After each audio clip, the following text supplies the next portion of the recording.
from the table. Don't tread on me 4 months after Longview. Let them fear so long as they obey. Tiberius, Roman Emperor. The NAR's Council of Ministers, which was now the formal name of the cabinet, convened in the old governor's conference room in Olympia, with the plush red leather chairs on a cold day in late February. There had already been some reshuffling since the creation of the body back in November. Henry Red Morehouse had taken over as permanent Speaker of the Constitutional Convention, whose deliberations were projected to last well into the summer, thus leaving Frank Barrow to deal exclusively with security issues.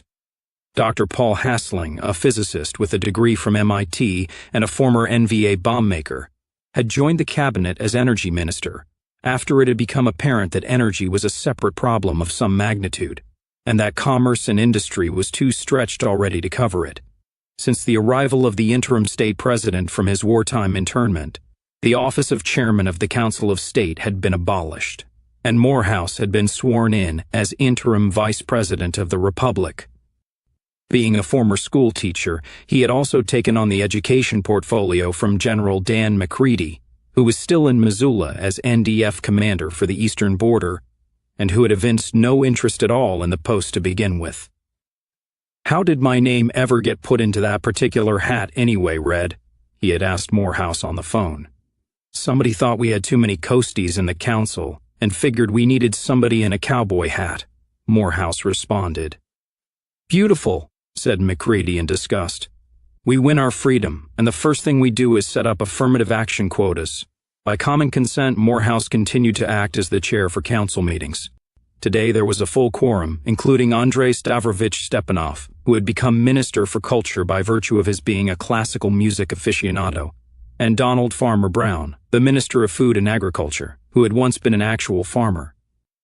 The American news media and liberal cable TV pundits sneered at the Northwest ministers for their lack of apparent qualifications, to which Red Morehouse had replied in an interview with the BBC, "Yes, I admit, it's an unusual concept. We believe that the people responsible for government policy and implementation in a given area need to have some actual experience in that field. Liberal democracy's long-standing practice of appointing cabinet ministers on the basis of gender, skin color, and campaign contributions is obviously much superior." Now Morehouse spoke up.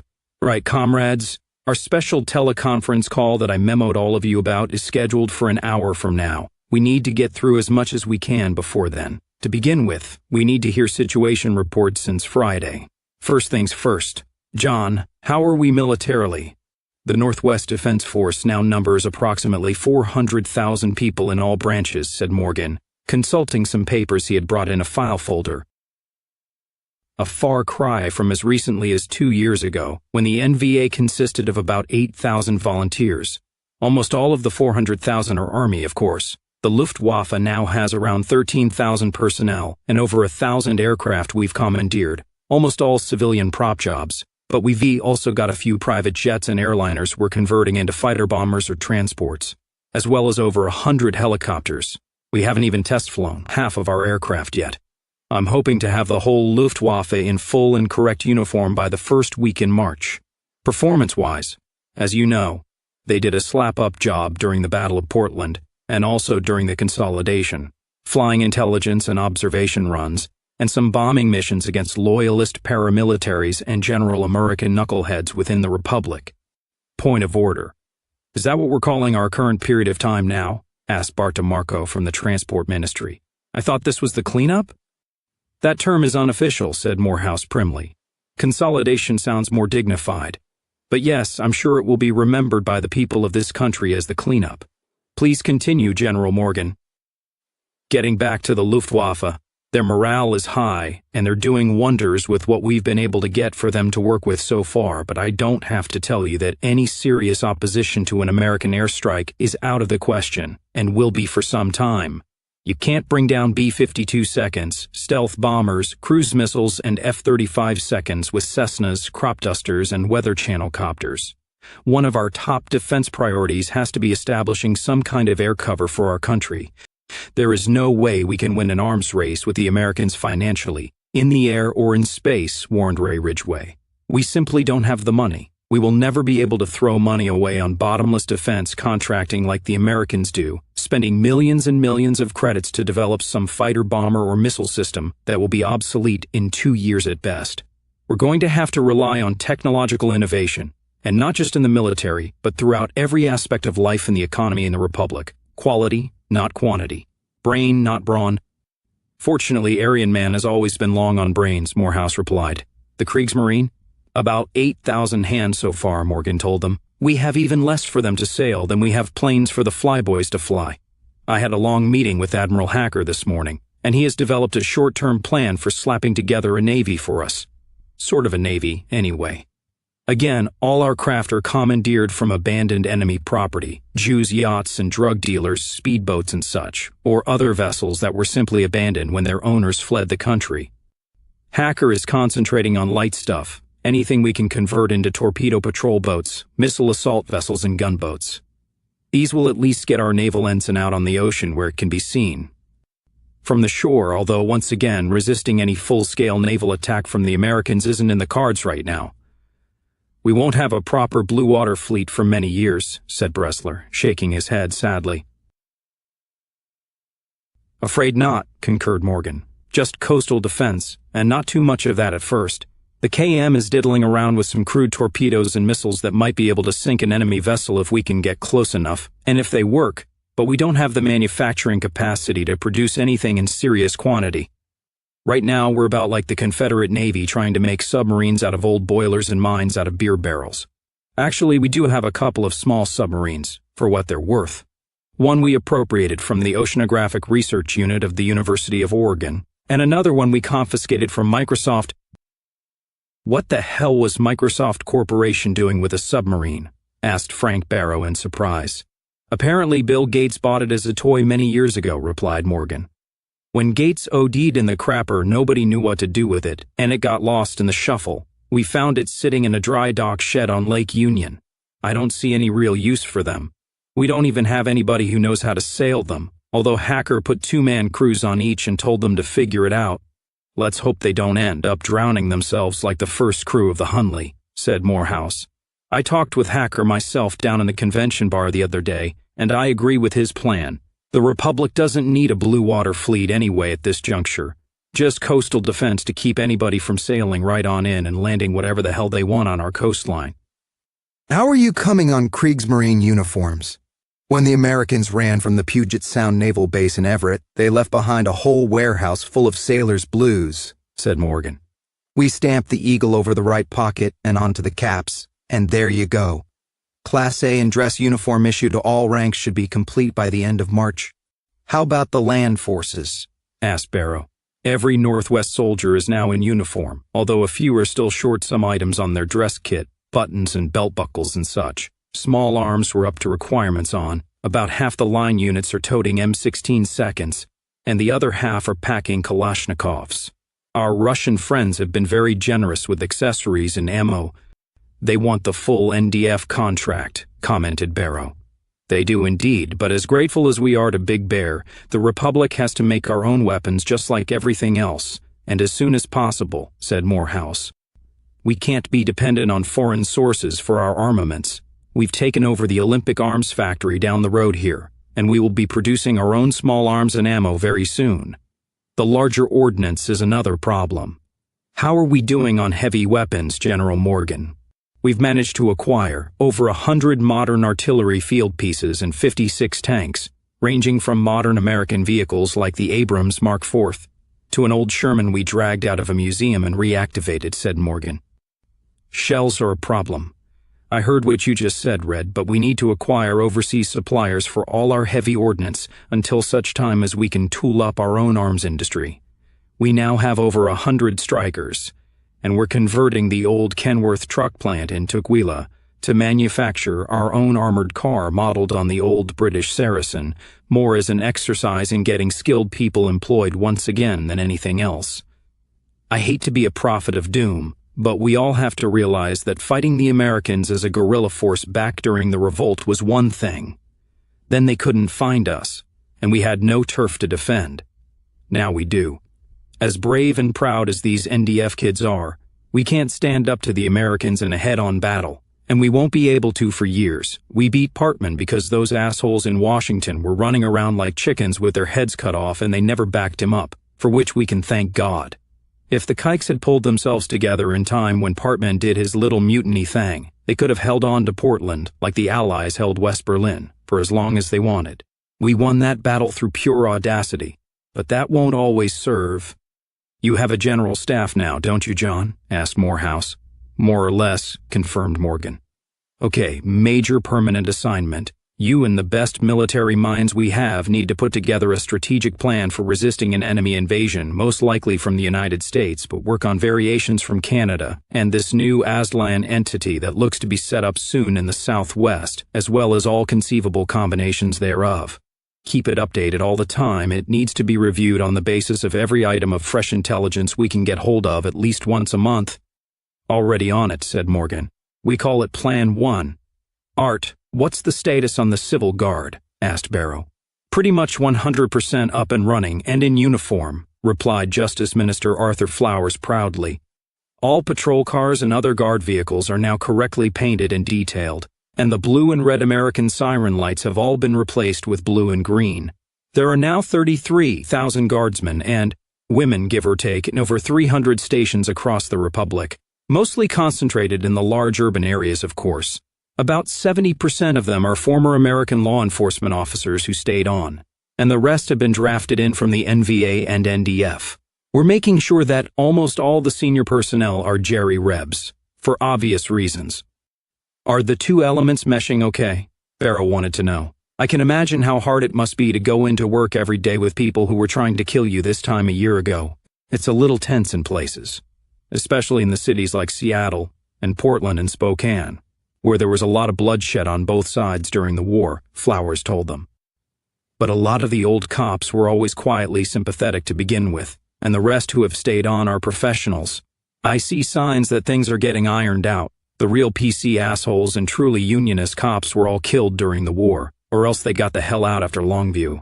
The ones who can't forget the war, and who can't work for the new government on grounds of conscience, have mostly been honest about the fact and resigned. The ones who have stayed on are mostly the better elements, the real cops who are all about the job itself, and they really, really appreciate our getting rid of the shit-skinned minorities who caused 90% of the crime and the trouble under Zog. For the first time in their careers, they're actually seeing crime get better and not constantly worse. There have been some personnel incidents in station houses, but we've handled them, almost always through transfer, and not always the ex-union cops either. Some of our guys still have some pretty big chips on their shoulders left over from the war as well, admitted Flowers. It's not cool to walk into the break room on your first day on the job and find some goons sitting there scarfing down donuts who beat the crap out of you with a phone book in high school for saying nigger. Those chips on men's shoulders are going to be there for years. We'll all have to learn to work around them, said Morehouse. How do the men feel about being disarmed on the street level? Asked Gary Bressler from Commerce and Industry. It's not absolutely certain yet that we're going to do that, Flowers reminded him. The convention hasn't ruled on it, but it's a fascinating concept. An unarmed police force for an armed society, where a cop has to command respect for the man he is, and not just for his badge and his gun. A surprising number of guardsmen are in favor of it. Walter, how go our foreign affairs? Said Morehouse, turning to the former American Secretary of State. Or do we have any yet? Not many. So far, the only foreign country that has granted us full recognition, complete with exchange of ambassadors, is Russia. But that's probably the best one to have right now, reported Stanhope. Not just for what they can do for us, but because other developed nations figure if Big Bear is in here foraging for goodies, then they'd better be here too. A lot of other countries are going to get nervous at the prospect of the Russians getting a monopoly on our timber and pulp, our minerals, our future grain production, our produce, and our markets. The Northwest Republic is going to be a food-producing nation with a hard-working white population, and those are getting fewer and more far between as world capitalism continues its decline.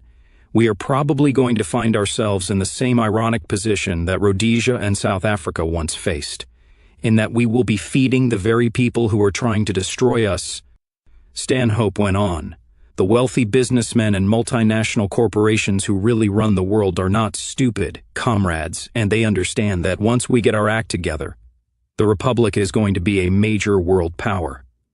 We will come through with an efficient and productive economy, a well-educated and racially homogeneous population, a young population, and we will have the ability to make and to implement decisions free of the kind of strangling government red tape that afflicts everywhere else in the Western liberal and social democracies. Other countries won't be able to admit the fact in public for fear of the Jews and liberals, but they will all want a piece of our pie, if only to prevent Big Bear from getting all of it. As per usual, the European Union wants to have its cake and eat it too. While their politicians are screaming hatred at us from every podium, all kinds of corporate and big business movers and shakers from Europe are easing their bods over here on scouting trips, pretending to represent private corporate interests, or come here for the skiing in Sandpoint, or whatever. Then when they get back, they're reporting to their respective governments, and the EU in Brussels itself as to whether or not they think we're going to make it. Once they're convinced the Republic will be around for a while, they'll want to do business, especially since the third world markets they've relied on for a generation have now collapsed completely, or else been taken over by the Chinese. And how do the Qingling Dings feel about us? Asked Morgan. The Russians got here first, they don't like the Russians, and in any case we can't have anything to do with them for racial reasons, said Stanhope. Russia now has a foothold in North America, as they view it, so the Chinese will back Aslan so they can get one too. Actually, they were playing the Beaner card long before we came along. Where do you think most of the funding for Frente de la Raza has been coming from for at least the last 10 years? My guess is that we will end up with a hostile Aztlan on our southern border, which is not only mestizo, but a Chinese client state. Canada? Asked Morehouse. Always the most Judaized of all the Western democracies, said Stanhope, even more so than the United States, if you can imagine that. The Canadian government has always been virtually a colony of Tel Aviv. They regard us with horror and loathing, but so far as we know, no one in Ottawa is nuts enough to try physical force. Our army is already a lot larger than theirs. We bloodied them badly in British Columbia and Alberta during the war, and they know full well that all the NVA cells didn't move south after Longview. For all their swaggering and their mouth, Ottawa doesn't want the guerrilla war starting up again. A lot of Canucks want to do just that, including my own wife, said Barrow. Jane hides it well, but she's damned bitter about the way we sold out the Canadian West at Longview, and she has every right to be. If the NVA ever starts rolling again through the Great White North, she's made it clear that she's going back, and as terrible as that would be for me, I wouldn't have the right to stop her. We betrayed our Canadian comrades at Longview, and it still tastes bad in my mouth. What the hell could we do, Frank? Asked Stanhope sympathetically. You remember how it was, and I saw it from the American side. The Canadian government simply wouldn't talk to us. They wouldn't even send an observer. They hung tough and laid all the weight for the loss of the Northwest on Chelsea Clinton's shoulders, and they reaped their reward. That's why the Canadian regime is now the absolute darling of world Jewry. The kikes can't do enough for those thieves and bugger boys in Ottawa these days. You got all you could get at Longview. Frank, you got the Republic. I think Jane understands that. Right now the Canadian government officially pretends that we don't exist, and we think that solipsistic approach will continue for a while, at least until they get their orders from Israel. But will Israel itself last much longer? Asked DeMarco. Intelligence reports tell us that the Muslim nations are beginning to muster their forces for the final effort to drive the American occupation troops from their lands and overrun Israel while they're at it, said Stanhope. They may well be successful, but whether they are or not, it's going to be a bloodbath, and in very short order the United States will have far more on their plates than us alone. That's why I should say. That was the reason that the USA agreed to Longview at all, knowing even as they went in that the result wasn't going to be an optimal one from their point of view. But you and the political Bureau were right on that one, Red. The most we on the American side came to Longview hoping to get was a white Puerto Rico and no nationalizing of American corporate assets. That's the biggie, said Morehouse. How fare our former lords and masters in La Cesspool Grande? Right now everybody is screaming for Chelsea's head, of course. The liberal wing of the Democratic Party and the neocon wing of the Republicans co-sponsored the impeachment resolution. Everyone figured that the Sea Hag would simply get them all to back off, since the treaty was signed on her orders and not Chelsea's. For a time last month it looked like Hillary had decided the heat was too great and she'd made a mistake, and she was trying to walk it back and maybe even resume the war on some pretext. But in view of the incident in Denver, Hillary is now removed from the scene. He looked at Barrow suggestively. That wasn't meant to be so messy, said Barrow. We sent in 2 of Charlie Randall's best operatives, both foreigners, to try and divert suspicion. They were posing as a waiter and a bellhop in the Denver Hilton. One of them was a Serb and one of them was a white African.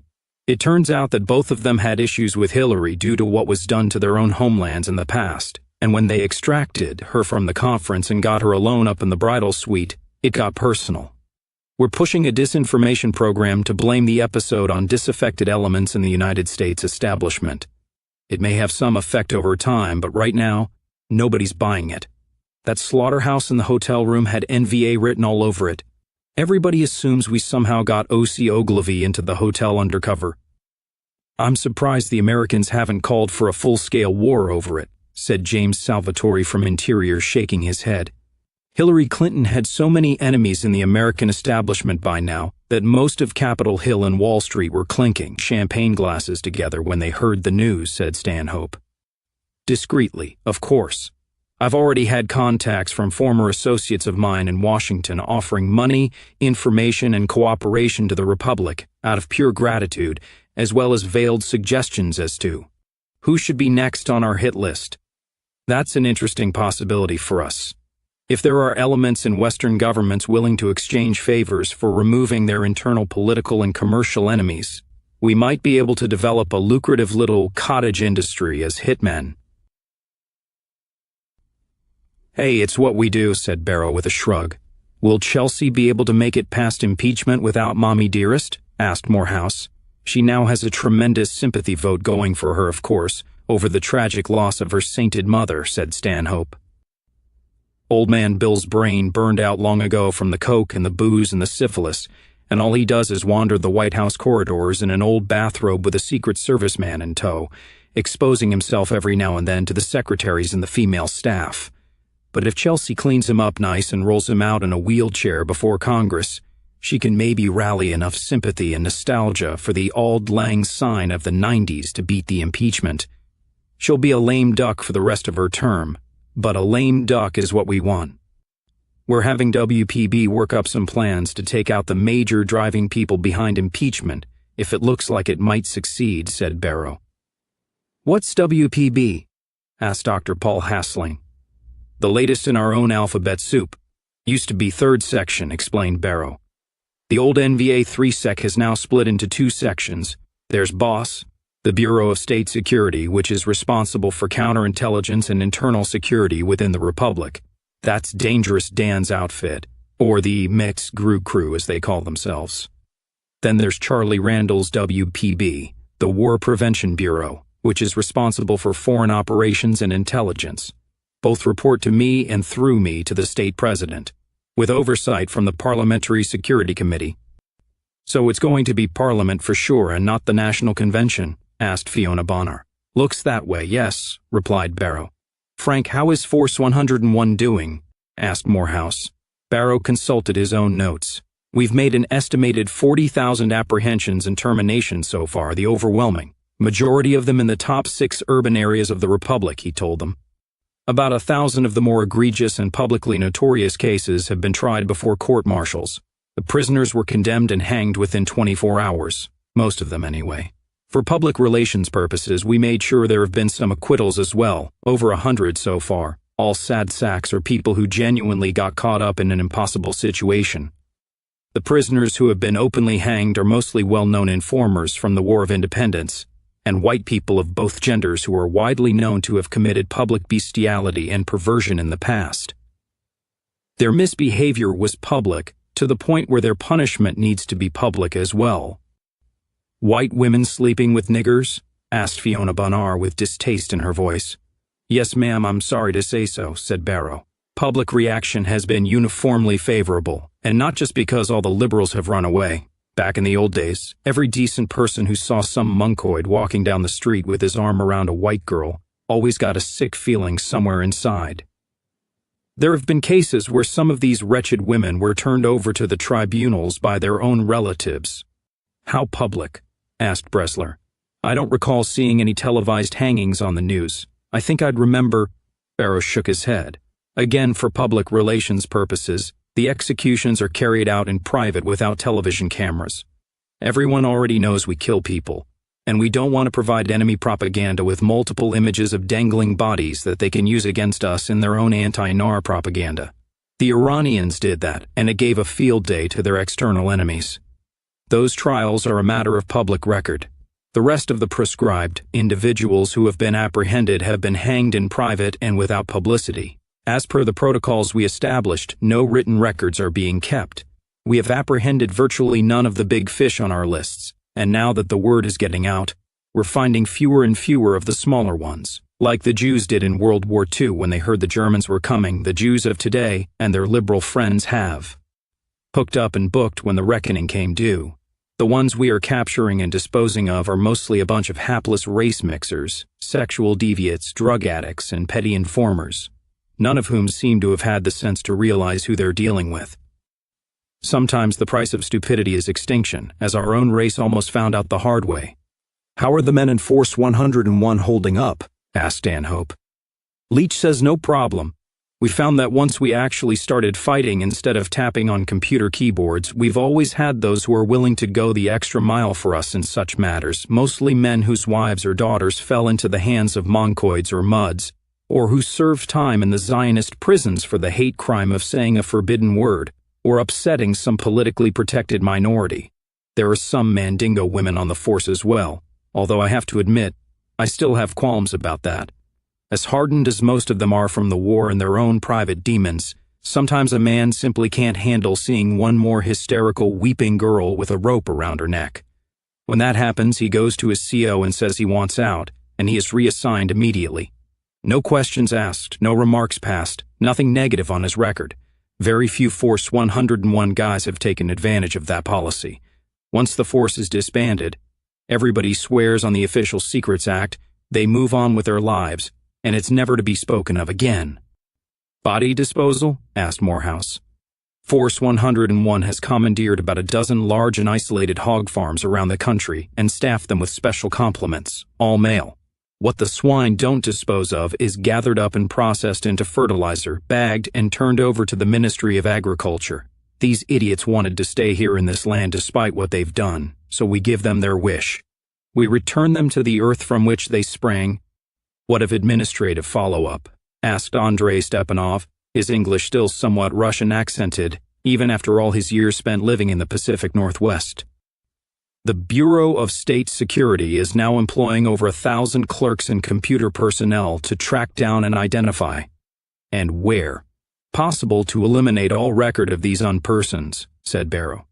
This will be an ongoing project for many years, but eventually we hope we will be able effectively to remove all trace of them and their vileness from the official record and leave that much less for future enemy propagandists to go on. Our computer geeks are going after any server outside the country that needs to be targeted for this purpose. To save time and also just for the hell of it, they're not messing around with viruses. Mostly they're reformatting the servers at long range and wiping the whole thing clean, which has the added benefit of fucking up the American infrastructure even more than it is already. Good, said Morehouse with an approving nod. We need to keep them off balance and dithering, so they can't get organized and work out a cohesive response to the cataclysm, as the liberals are calling it on their blogs nowadays. A lot of those blogs are disappearing as well, Barrow told them. Purging written records, newspaper archives, and other hard copy stuff is a lot more difficult. It will be a very long-term project indeed, especially outside the country. It has to be done, though. These people were and are human garbage. They deserve only oblivion, and as far as we can prevent it, nobody's going to come along later and make heroes out of them. If we get this part right, there will be no one coming up with some Northwest version of the Diary of Anne Frank. God, I hope not, said Morehouse with a sigh. Ray, how's the Republic's bank balance doing? We have over $24 billion in cash assets under state control, and there's at least twice that much in private hands throughout the Republic, said Ridgway. Plus the value of the real estate confiscated from the enemy and from runaways, which is almost beyond computing. That sounds like a lot of money, But when you're trying to run a modern state, it's amazing how quickly you burn up the cash. As I said at the beginning, we have come into a huge inheritance, but we have to be thrifty and conserve it, since it may be some time before we can work out a revenue system. What developments on that front? Asked Bresler from Commerce and Industry. A lot of business people in the Northwest want to know what kind of taxes they're going to be expected to pay, and they're asking me. The Northwest Constitution forbids both income tax and taxing homesteads, said Ridgway. The debate on taxing commercial property is still raging in the convention. On the one side, some say that it's a form of feudalism and it means that no one ever actually owns any real property if they have to pay an annual tribute to the state for it. On the other hand, the more pragmatics say we have to raise money somehow and we have to tax something. A definite small business lobby is developing in the convention, which I suppose is understandable considering the way small businesses were treated under the United States. We've reached agreement on things like the Republic's right to charge customs and excise duties on imported products, especially luxury goods. But as to business and business property taxes, it's still up in the air. How's the great weed debate going out there of late, Red? About 2/3 pragmatists who say grow it, sell it, and tax it like booze, and 1/3 BCS who rant and rave about hippy-dippy wigger degenerates smoking dat marijuana and coming after their demure daughters with lust in their drug-crazed eyes, replied Morehouse wearily. I think it will pass. Hell, I shouldn't complain. It keeps them off religion. Red, the Treasury can sure as hell use that revenue stream, said Ridgway. Not to mention the export possibilities. Then the rest of the world will call us a nation of drug dealers, pointed out Jim Salvatore. They're going to call us all kinds of things anyway, said Ridgway. It's not as if anything we do will ever win the world's approval, so we might as well do what's in our own best interests, and the rest of the world can go commit an unnatural act on themselves. What are BCS? Asked Fiona Bonner. A slang term that's come up of late, explained Morehouse. It means beaver cleavers, or possibly buzz cuts, from the old American military hairdo that used to be taken as a kind of statement of conservatism. There's a significant minority among us who, in defiance of all logic and reality, still believe, even after all that has happened, that somehow it's possible to turn back the clock and return to the 1950s. Now we have state power. Something of kind might be done, Comrade Vice President, said Andrei Stepanov.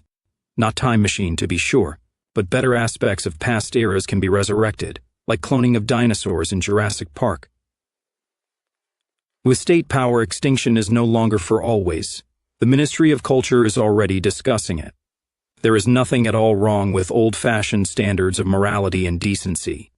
It was when those began to fall under the Jewish propaganda onslaught that the situation in the West first began seriously to deteriorate. But this will be a long process, for we must raise an entire generation of white children in the old way, the new old way, I should say, and even then it can never be exact duplicate of past. Yeah, backlash never replays like the original, said Morgan, nodding in agreement. Getting back to money matters, how's the new currency coming, Ray? Asked Morehouse. Glad you asked, said Ridgway. I have here the first proofs of the banknote designs for you to look over. From his briefcase, Ridgway removed a sheaf of bright color photocopies. Pass these around, please, comrades. These are artists' renditions of the proposed 5, 10, 20, and 50 credit notes to be issued by the State Bank of the NAR. It's definitely going to be credits? Asked James Salvatore. Not pounds and shillings and pence? That was never a realistic proposal, said Ridgway. That's part of the problem with staging a revolution with people, some of whom are eccentric scholarly types. We had one individual on the currency committee who wanted us to use ducats. What on earth is a ducat? Asked Art Flowers. I'm not exactly sure myself, Ridgway admitted. No hundreds? Asked Farmer Brown, holding the copies up. His left palm was scarred from a bullet wound he had taken during the July days, as the period of confused skirmishing just after the announcement of the Longview Peace Conference by American President Chelsea Clinton was coming to be called. No, we hope that we can hold down inflation to the point where no one needs a 100 credit note for everyday use, said Ridgway. He pulled a manila envelope from his briefcase and rattled some coins out on the table. These are first casts of proposed 1 credit and 2 credit coins, a 50-cent piece, a 25-cent piece, a 10-cent piece, a 2-cent piece, and a penny. You will note they are all larger than American coins, so they will make a satisfying clink in the pocket. That may sound silly, but psychology is very important in maintaining confidence in a currency. For the same reason you will notice the banknotes are larger than American dollars or that puny euro. If your money is larger, you feel like you have more of it. Recent American coinage is the smallest in the world. It's like having a pocket full of birdseed. The 2 credit coin is composed of 25% gold alloy, and the 1 credit coin is half silver and half nickel. So these coins have intrinsic worth, although with the insane fluctuations on the markets these days, I couldn't tell you how much each piece is worth in US dollars. The lesser pieces are copper, and the penny is brass. We also have larger denomination gold and platinum coins on the drawing board, up to 50 credits. I thought some of the diehards on the committee wanted no paper money at all, commented Joe Jennings. Ridgway nodded. Yes, and that was a bit of a sell. But we're going to be very short on precious metals for coinage, and human nature being what it is, once we come out with any gold and silver coinage at all, there's bound to be hoarding.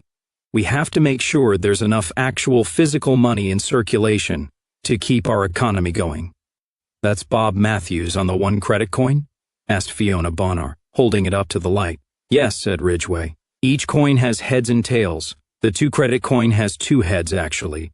Lewis and Clark in overlapping profile, and a depiction of the Astoria Bridge on the reverse for the place where they wintered in 1805. David Lane's on the 50-cent piece, Vicky Weaver's on the quarter, Gordon Call is on the dime, Kathy Ainsworth is on the nickel, Jesse Lockhart is on the tuppence, and Adolf Hitler is on the penny. The tails are mostly depictions of Northwest animals, as you can see.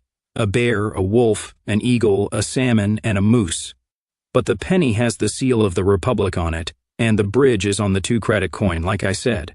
On the bills, that's Melanie Young on the 5 credit note. It's pink, said Fiona Bonnar with a scowl. Mel Young of all women didn't wear pink, I assure you. The colors are just suggestions, comrade, Ridgway told her. All of these designs will be submitted to the convention for full debate and approval, of course. The green 10 credit note shows Pastor Richard Butler, the blue 20 credit bill depicts George Lincoln Rockwell, and the brown and purple 50 shows Gus Singer and his family, who were murdered on 10/22 by the FBI in It Takes a Village, and whose deaths precipitated the War of Independence.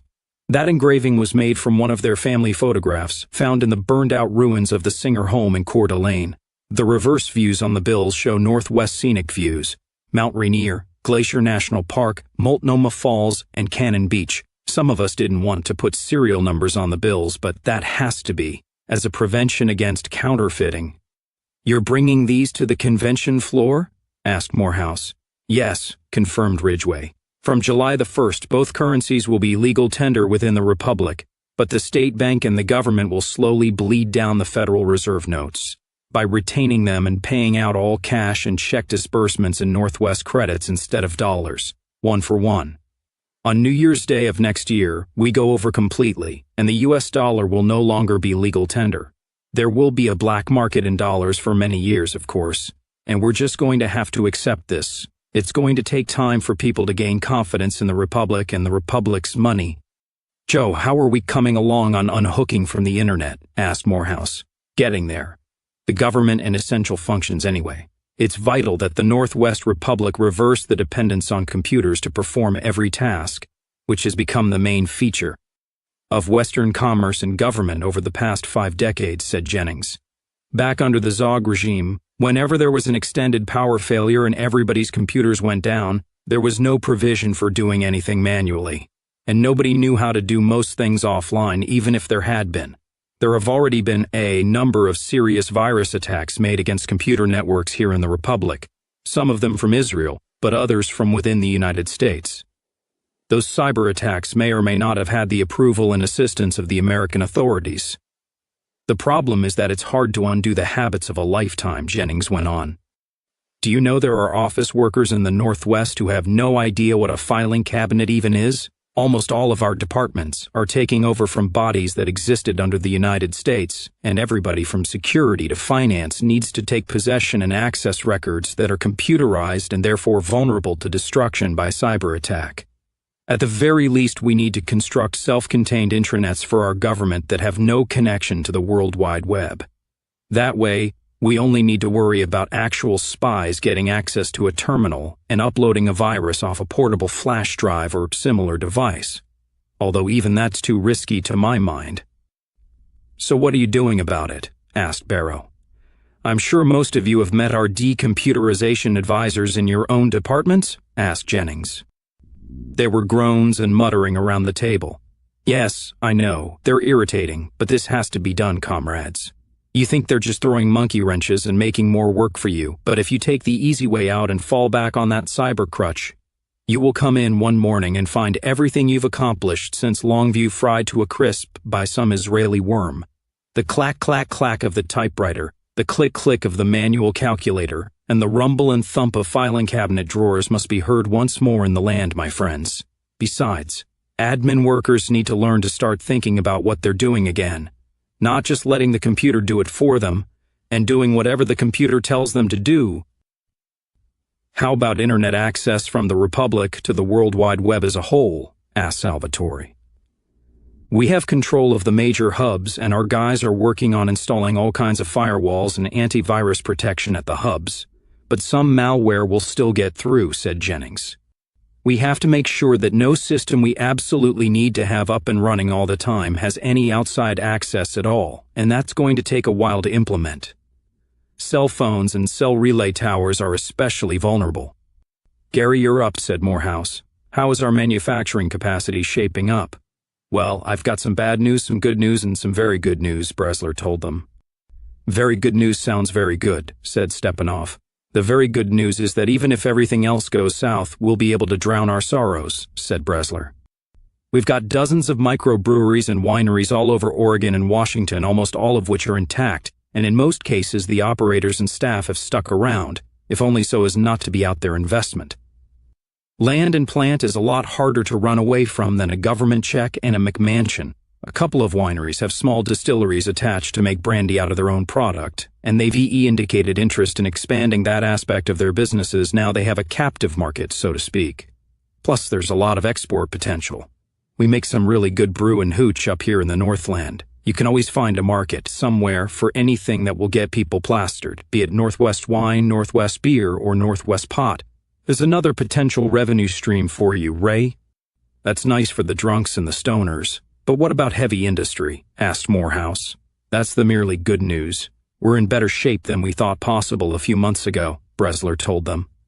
There used to be a fair amount of industry in the Northwest before globalization set in, and America as a whole stopped manufacturing and shipped all the jobs out to China and Guatemala.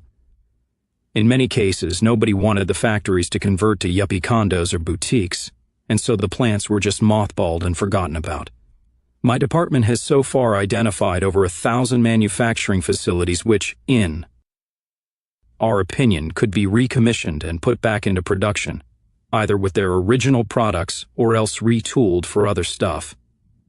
Everything from shoes and electronic circuit boards to automotive engines and chemicals. These were mostly small plants, true, but then we're not trying to break into world markets or supply the entire North American continent with widgets or whatever. Just keep the Northwest Republic going in a completely self-contained economy. Do we have any steel production at all? Asked Morehouse. Well, yeah, we're producing our own steel now, just not exactly making it, explained Bresler. Say again? Asked Morgan. Recycling. There are now smelting and refabrication mills going in Idaho Falls, Spokane, Bellingham, several in Seattle and Portland, and one in the Dalles. We have thousands of labor service people digging through old American landfills, junkyards, auto graveyards, so forth and so on, and salvaging everything metal from tin and aluminum cans to junked Gremlins and Priuses. We're shipping it to these plants I mentioned, where they are melting it all down and refabricating it into steel and iron pipe, steel and iron construction rebar, or making simple ingots of tin and aluminum and lengths of steel bar for whenever we can get a proper production system set up. More good news is that this source will last us for years. The number of old and new landfills in the Northwest, and the riches that can be harvested from them, seems to be damned near limitless. Until you look at what they throw away, you can't begin to understand what a fantastically wasteful society the United States of America is. Was, I should say.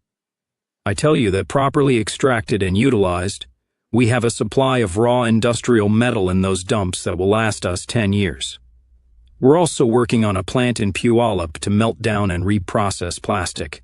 And once that gets up and running, our supply of raw material from the landfills will be virtually bottomless. We will be able to manufacture all our plastic needs, especially when we eliminate plastic beverage receptacles and go back to the old system of glass deposit bottles, for everything from ginger ale and beer to cooking oil and Worcestershire sauce.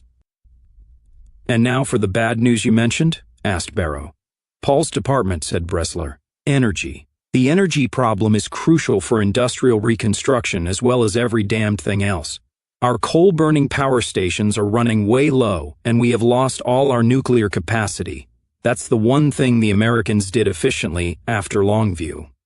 Apparently, they already had protocols in place for removing the fuel rods and scuttling the reactors on all our nuclear power plants, draining the heavy water in the cooling towers, so forth and so on. It makes you wonder how long they knew that Northwest independence was coming. Paul? Asked Morehouse. He's right, spoke up Dr. Paul Hassling. The fuel rods have been completely removed from Hanford and from the Columbia River reactors. Prescott in Oregon, the Idaho Falls Light Water Reactor, and the Idaho National Engineering Laboratory Reactor, the Medford plant, all of them are now shut down. Those plants are useless until we can convert them to coal or methane, and that's going to be a 5-star bitch, technically and financially. I gave Ray here some estimates a while back, and I thought he was going to have a coronary. It can be done, Red, Ridgway told them glumly, but it's going to put a major hole in our inheritance that I really wish we could spend elsewhere, especially on military uses. What are we doing about it? Asked Morehouse.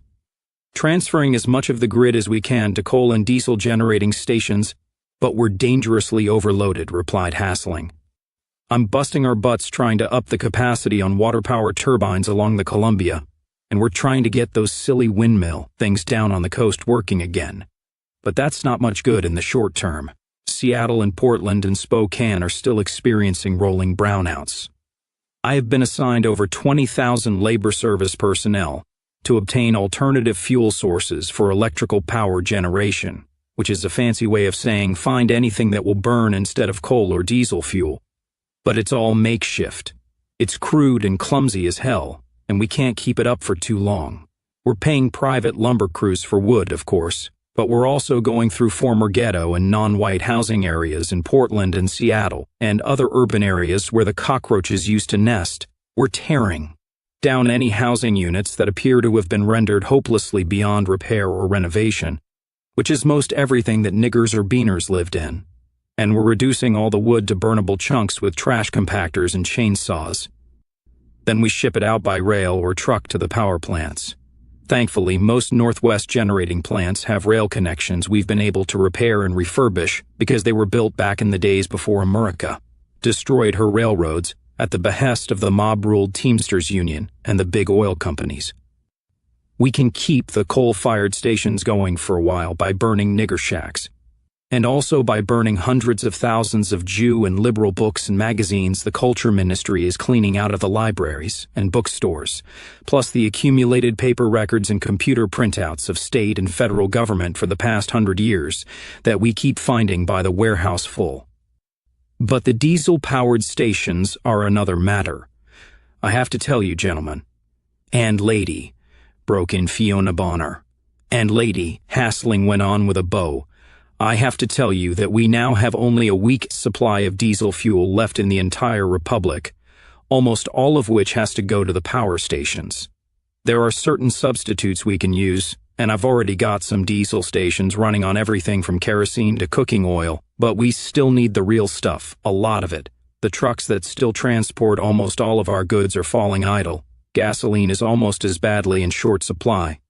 It's true that diesel engines can run on other fuels, but even raiding all the Republic's greasy spoons isn't going to supply enough to replace the real McCoy.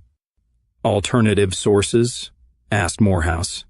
I mean, besides draining the cafeteria's French fry cooker, Dr. Joseph Cord's new Northwest Institute of Technology on the University of Washington campus is working full speed on developing a protocol for converting diesel generators to methane and alcohol, as well as various forms of substitute diesel fuel, anything that might work. Last week, 3 small fuel alcohol plants went into production in Tacoma, McMinnville, and Spokane. The 2 on the coast are processing corn, and the one in Spokane uses potatoes. The same hog farms that Force 101 is using for refuse disposal are collecting the guano and beginning methane production in a small way, but none of these solutions are going to come online within the next week. The energy problem has to be addressed now. Somehow we must get fuel imports from the United States and Canada resumed, or else in a month's time we really will be driving horses and buggies and working by candlelight. Morehouse looked at his watch. That is the subject of our conference call, and it's time, he said. He leaned over to Barrow. Frank, are Colonel Randall and his team in place? He asked in a low voice. That's affirmative. I just got the text a few minutes ago, said Barrow. He has been briefed on the nature and purpose of his mission, but bear in mind he's going to have to play it by ear as to deciding when and how to proceed. Morehouse touched a button under the table, and the curtains at one end of the room opened to reveal a huge plasma screen connected to a satellite uplink. A little light popped on in the upper right-hand corner, and digital lettering appeared on the screen. It read 60 seconds to conference, 59 seconds to conference, 58 seconds. Morehouse chuckled. I understand that the last time this system was used was when Chelsea Clinton informed the assembled state government of Washington that the United States of America now considered them to be expendable, and that Jerry Rebb was coming for them. I would have loved to have been a fly on the wall at that bit of must-see TV, laughed John Corbett Morgan. It got pretty hysterical, said Morehouse reminiscently. The Speaker of the State Senate shot himself in the chair you're sitting in, James. We found blood splatters and a bullet hole on the wall behind you. The screen suddenly split into 6 squares, each one showing the face of a man in a business suit sitting behind a desk. The split screen was reproduced on 2 smaller monitors in the center of the ministerial conference table, and below each face was a name and title. The cabinet had been briefed in detail on each of these men and what his particular problem was with the Northwest Republic.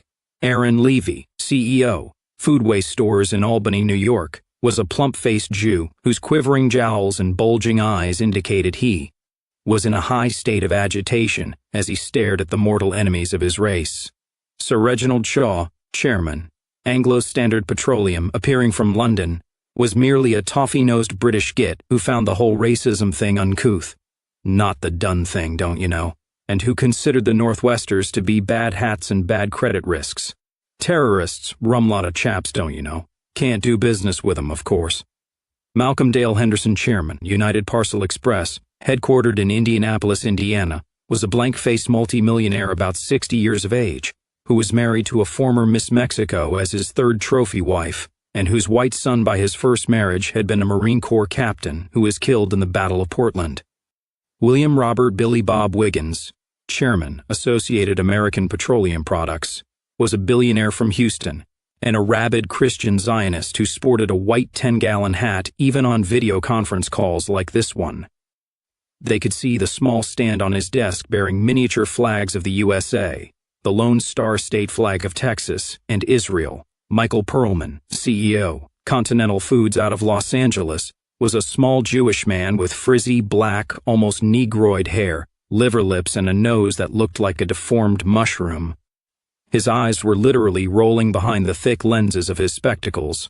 Oliver Lodge, president of North American Consolidated Industries and also president of the American Business Association, was sitting in from Haverhill, Massachusetts. He was a quiet and expensively dressed man of about 50 who had been an American delegate to the Longview Peace Conference. Good afternoon, gentlemen, said Morehouse. I am Henry Morehouse, Vice President of the Northwest American Republic and Speaker of the Northwest Constitutional Convention. These comrades assembled here with me are the Council of Ministers of the Northwest Republic, what most countries refer to as the Cabinet. I won't introduce them all individually, although you may know some of them from the news media. I know Mr. Lodge recognizes General Barrow and General Morgan from Longview. I do indeed remember General Barrow from many lengthy sessions, said Lodge. I also recognize my former colleague Mr. Stanhope, who regretfully turned out to be a traitor to his country. I found that I could no longer serve both my country and basic human decency, and I made my choice, said Stanhope evenly. I'm sorry if I have thereby forfeited your respect and your friendship, Oliver, but I knew the price of that choice beforehand. No buyer's remorse, Walter? Queried Lodge archly. None, said Stanhope firmly. Lodge went on. If memory serves, when last I saw General Morgan, he was jamming the barrel of a rather large revolver down Senator Howard Weintraub's throat on the floor of the Longview conference room, while that remarkable young woman you call Nightshade was holding a switchblade to Jeanette Galinsky's throat. A very proactive style of diplomacy, and fascinating to watch. I presume your cabinet are all of the same school of international relations? You would be correct in that assumption, said Morehouse. Then I suppose we're fortunate not to be in the same room with you, said Lodge. I understand why these other 5 gentlemen are participating, since as I could have predicted at Longview, your new republic is experiencing difficulty with your food and energy imports. But why am I being honored with inclusion in this minor historical event? Your word carries weight in the business and economic world, Mr. Lodge, and you have personal experience with us, said Barrow. You can assure others as needed that we say what we mean, and we mean what we say. At present, we have no need to deal with any of your concerns directly, but that may change, and you know almost all the people we will need to do business with. You're not doing business with any of us, you goyish gonavim, shouted Michael Perlman in fury. Certainly not with any Jewish firm, and I don't have to tell you that's a lot of companies, snapped Aaron Levy. What are you, Meshuggah? Any Jew do business with you Nazi murderers? You vant I. Should spit right on dis video lens. You vant? Levy suited the action to the word. You have laid violent hands on the apple of God's eye, rumbled the Texan Wiggins sternly. Your people killed my son, said Henderson, and your people murdered my wife, but I'm sitting here talking to you because it has to be done, Morgan told him steadily. There is also a legal problem, Mr. Vice President, began Lodge. Don't call him that, shouted Perlman from Los Angeles. He is vice president of nothing. Nothing. I don't think wishful thinking is the way to go here, Mr. Perlman, said Lodge. We need to accept what is, and to my never-ending astonishment, it turns out that this is the way things are. As I was saying, Mr. Morehouse, there is a legal issue as well. The Department of Commerce has already prohibited any dealings with the territory now under your control, and as soon as we can figure out who will be president in a few months' time, and therefore who signs the laws, Congress will be imposing some of the most stringent economic sanctions in world history on the Northwest. You can't ask us to disobey the law. Tyrants are always the law, Mr. Lodge, spoke up Gary Bressler. That is what makes them different from common or garden variety gangsters. Like you? Sneered Levy. It is only because we chose to defy the oppressor's law that we regained our freedom, said Morehouse levelly. Mr. Lodge, if you're talking about ethics, pardon me if I'm not too impressed with multinational corporations' history of strict legality and obedience to the laws of the countries wherein they operate. Let's get down to brass tacks. We are moving full speed ahead in this new country of ours to create a completely self-contained economy wherein we grow or manufacture everything we need, from automobiles to weapons, on through clothing, shoes, tools, and down to pancake mix, candy canes for Christmas, and some of the best beer you'll ever drink, which actually we've already got. Eventually, your sanctions will be a dead letter, but that time is not now. Right now, we need some things that we can only get from elsewhere, and until we can establish trading relationships with other countries throughout the world, that means doing business with American corporations. Specifically, we need 3 things. We need drugs and medical supplies, including parts for medical equipment in our hospitals. We need energy, especially gasoline, and even more urgently, diesel fuel to run our electric power stations. Finally, we need food. Meat and agricultural produce we can supply on our own, from our own land. The Northwest is a breadbasket, but for the next few years until we get ourselves sorted out, we will need staples like rice, beans, canned goods, sugar, flour, coffee and tea, salt, that kind of thing. We need Sir Reginald and Mr. Wiggins and all the companies under their control to resume tanker and pipeline shipments of fuel to gas stations and other end users here. We need that right away, as in today. We need Mr. Levy and Mr. Perlman to resume shipment of certain basic food items, which we will list for you, to the various chain grocery stores and other existing outlets in the Northwest. We need Mr. Henderson to end his ban on UPE shipments to the Republic, so we can make our own arrangements for needed pharmaceuticals and medical supplies to be delivered on his vehicles, and also so that people living outside the Republic can help out their relatives in the Northwest individually by sending them needed commodities. We understand that this will cause difficulties on your end, and you will of course be compensated for your goods and for your trouble. Compensated quite handsomely, in fact. Capitalism in the past has never been too worried about legalities when there are profits to be made. You traded under the table with old South Africa, and Iran, and Cuba, and North Korea willingly enough. Take your money and shove it up your goyish touches, shrieked Perlman, totally out of control. You will get nothing from anyone in America or anyone else in DeWald. If DeJuge Pipple have anything to say about it, and we will, you schmucks. Oh yes, we will. I am sitting here by mine's swimming pool in Brentwood, and I am watching TV, and I am vatching you all starve and die, you and your shiksas and your little white brats. I am vatching you all die like dogs. A gloved hand appeared in the upper right-hand corner of the screen behind the gibbering Jew face of Michael Perlman, holding an automatic pistol with a silencer.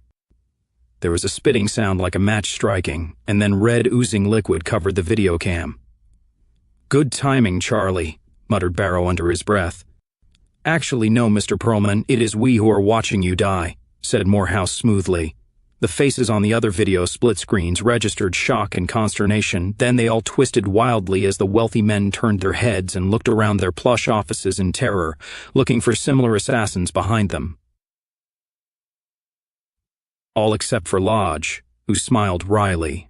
More of your proactive diplomacy, Mr. Morehouse? He asked in a calm voice sounding almost amused. Precisely, Mr. Lodge. One of our boys from Operation We Are Not Amused whom we persuaded to do an encore down in Tinseltown. Nice new friends you've got there, Walter, said Lodge. I like 'em, replied Stanhope. Red Morehouse struck while the iron was hot, as the blood dripped off the screen in Perlman's Los Angeles office and revealed him slumped over his desk with his brains showing. Gentlemen, let me lay this out for you nice and neat.